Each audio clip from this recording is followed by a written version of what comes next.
Hello and welcome to a brand new episode of Great Games. On today's episode, I'm going to start to rank and review all 296 Nintendo 64 games that were released in North America. We're going to do these little by little. So, first episode, like today's, is going to be A and B games, and then so on and so forth throughout the rest of this, however long it takes. I have no idea how long it'll take. It'll probably take a while. But we're going to spend a little time on each game, not a lot, kind of like first impressions. So anyways, let's get started, and I hope you guys enjoy the video. The first game on our list is 007 The World Is Not Enough. Now this game I feel like gets a bad rap because of the immense popularity of GoldenEye 007. However, this game is actually pretty darn good in itself. It's nowhere near the highs of GoldenEye, but I actually really do like the game. The graphics are a nice upgrade from GoldenEye. I actually do recommend this game. I'll give it a B.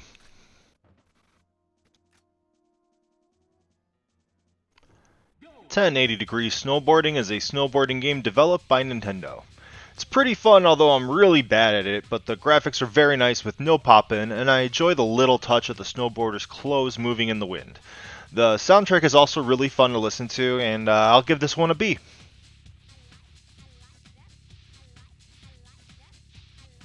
Aero Fighter's Assault would be fun if it performed a bit better, but unfortunately the frame rate suffers greatly in this game. The dull music and repeated voice clips also make it a chore to play. This game isn't great, but I did find myself having a little bit of fun chasing down another ship in a dogfight. But Star Fox 64, this is not. This game had potential, but ultimately it is a solid D.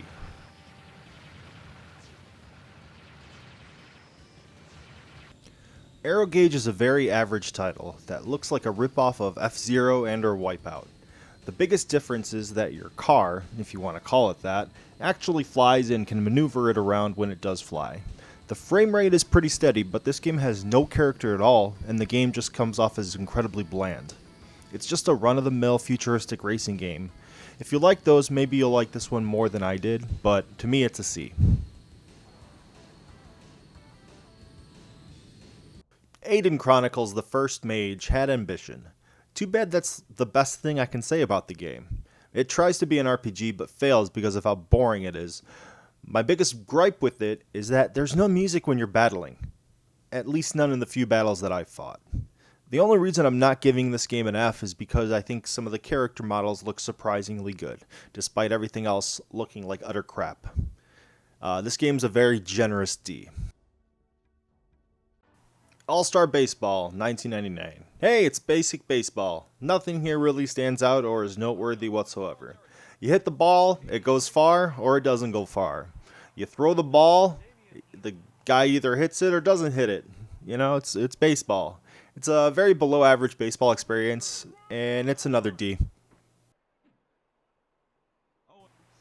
All-Star Baseball 2000. Hey, it's a better baseball game. That's how the next year's entry should be. Fixing what didn't work the year before. There's better animations and better commentary, and you have a much better looking package and more fun package than the year before. To me, it's a C.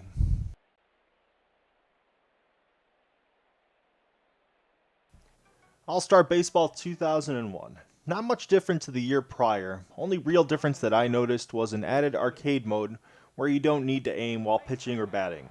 And it's a quicker game of baseball. It's pretty good, but not really better than the previous year's efforts. It's still a C.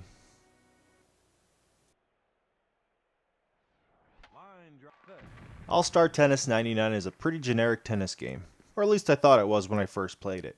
I looked a bit closer and noticed a mode called Bomb Tennis, where whenever the ball hits the ground on the court, a bomb appears and it will blow up in a few seconds. And I thought this added something very fun to a very vanilla tennis game. Bomb Tennis helped this game avoid the fate of getting a D, and it received a C.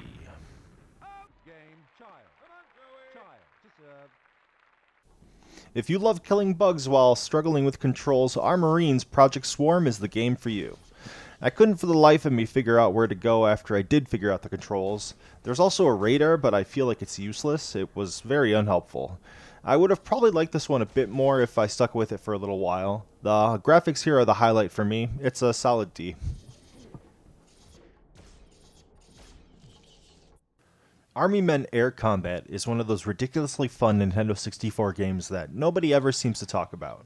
You pilot a helicopter as one of those little green army men guys, and you have to fight up against the evil tan soldiers. They're evil because they're tan.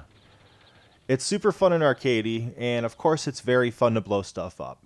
I highly recommend that you guys check this game out if you guys haven't yet. To me, it's a surprising B.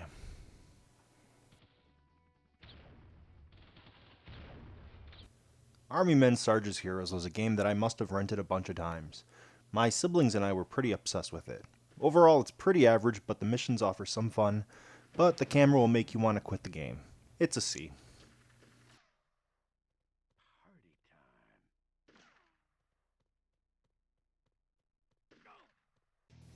Army Men Sarge's Heroes 2 is more of the same, but your battlefield is in the real world instead of a fictitious war zone. Think Toy Story, but with assault rifles and explosions. They weirdly changed the controls a little bit, which was a bit jarring right after playing the first one. The graphics are way better, but I still found this one to be less fun. It's a D.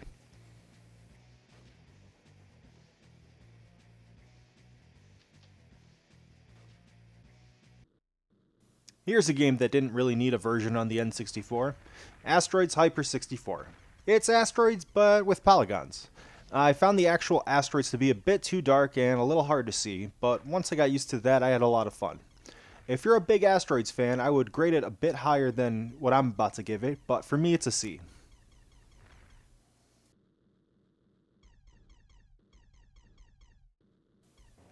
I don't know if I'm going to say this right, but Automobili Lamborghini is a really brightly colored and good-looking racing game.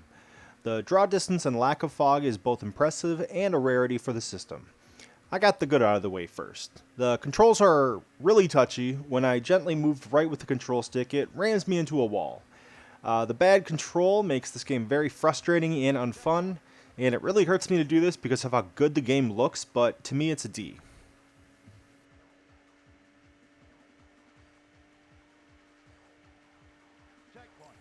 Banjo-Kazooie is one of my favorite games and video game characters of all time. This game to me is a masterpiece and perfect in every way. The music, the beautiful bright colored graphics, the levels and stages, the way Mumbo transforms you into different weird creatures and things. This game is pure magic, and it's also our first S in the video. If you guys haven't played it yet, go play it. It's on Xbox with the rare replay. Go do it. Do it now. You can be an ant. Look at how cool that is. But after you watch the video. So after. Then play it. Banjo-Tooie is still a really, really good game, but in my opinion it doesn't quite reach the heights of its predecessor. The graphics look a bit better, but the frame rate isn't quite as steady. I still love it, and maybe it's because I haven't played it nearly as long as the first game, but to me Banjo-Tooie is an A.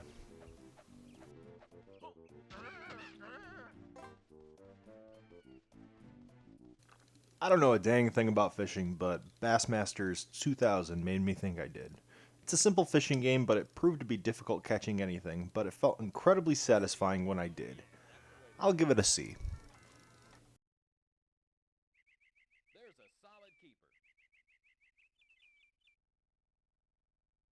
Oh my god, this game. Batman Beyond Return of the Joker was an incredible movie. However, this game is a steaming pile of bat guano. Both the graphics and gameplay are... Wait, let me get a thesaurus. Horrendous. Atrocious. Horrid. Dreadful. This game is a beat 'em up, but I feel like I got beat up playing it. It's our first F.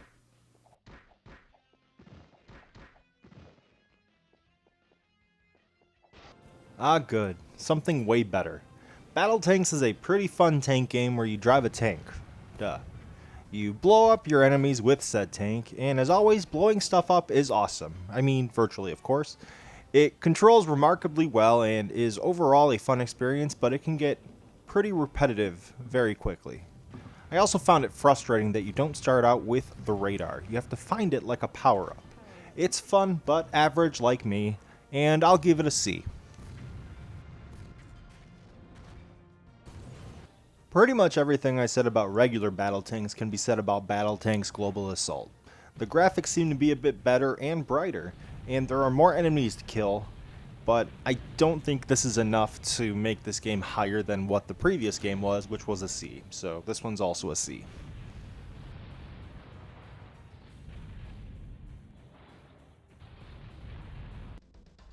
Battlezone Rise of the Black Dogs is a game where you blow stuff up on what looks like the moon, which sounds awesome, but it's not. It's boring and feels incredibly dated for being released in the year 2000. The stars above you look like they belong in a planetarium. I love blowing stuff up as much as the next human, but that seems to be all this game has, and I'll give it a D.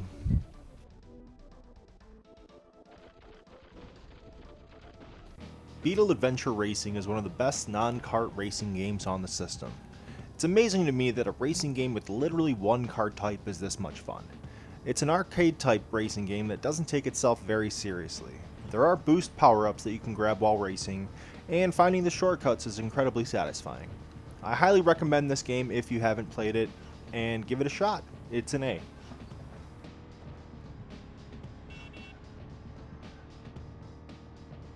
Big Mountain 2000 wants to be the snow sport version of Wave Race, and that it is not. I can't turn in this game to save my life, and maybe I'm just bad at it, but for me it's a D.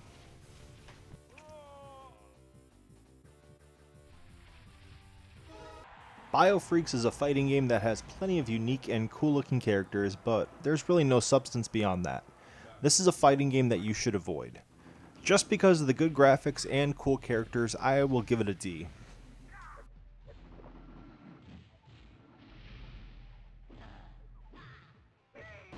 Remember what I said about enjoying to blow stuff up? Blast Corps is the perfect game for that. Literally all you do is blow up buildings by either shooting them with vehicles or running into them using giant robots. What is not to love? It's an easy A, and this game's also on the Rare Replay compilation for the Xbox, so go play it if you haven't. Blues Brothers 2000 is a game based on the movie. Now, I haven't seen any of the Blues Brothers movies, and after playing this game, I don't think I ever will. It's a pathetic excuse for a 3D platformer with bad camera and dated graphics. The music is alright, so this one will avoid the F, and I'll go with a D, but really like a D- if I could.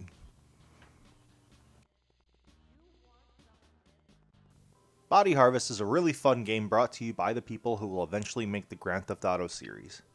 You can sort of see the vision of what was to come with the radar, and that you can also commandeer vehicles in this game. Mainly your enemy is giant alien insects, and you have to, you guessed it, shoot them until they blow up. I really enjoy this game, and I want to spend more time with it as soon as I can, and to me it's an A.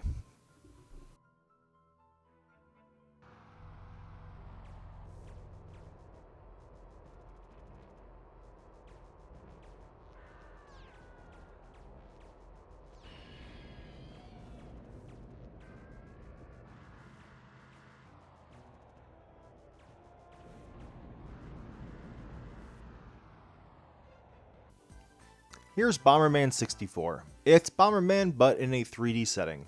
It's the first Bomberman game to be in 3D, and I think it's an incredibly fun experience. I think that the character designs in this game are really unique and very well done. The music is also outstanding.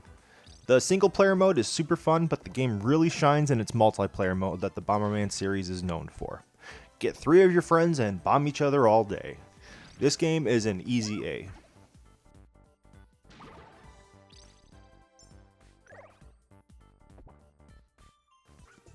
Bomberman 64 The Second Attack is one of the more rarer games on the Nintendo 64. But it's almost the same game as the first Bomberman 64, except that you have a little helper character named Pommy that looks a lot like Kirby, a suspicious amount like Kirby. He helps distract enemies while you bomb them into oblivion. To me, it doesn't quite have the same magic as the first game, but it's not bad by any means. It's a B.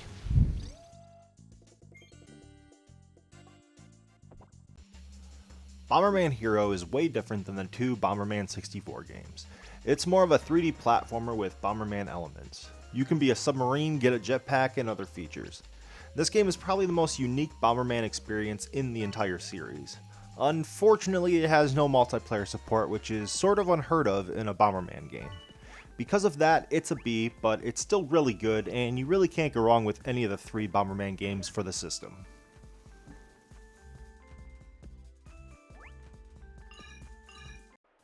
Here's Bottom of the Ninth, which is a baseball game, but it really should have been called Bottom of My Garbage Can. It's really bad, and the worst thing about it is that it doesn't even have the team names because it's not an MLB licensed game. It's an F.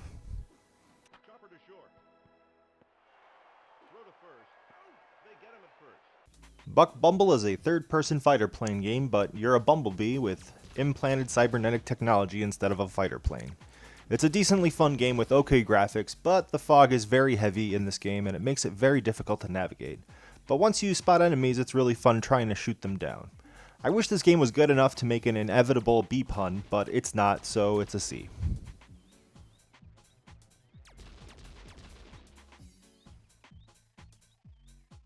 Here is Bust a Move 2, the arcade game, which is a really fun and colorful puzzle game based on the Bubble Bobble franchise. It's super fun and very satisfying when you match the colors together. There are many interpretations of this game out there, but I had a lot of fun with this one, and it's a B.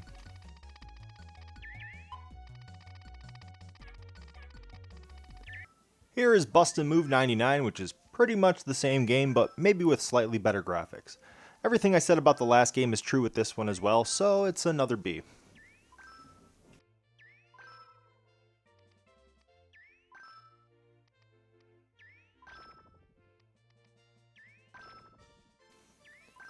Alright, here is the updated list so far of the A through Bs.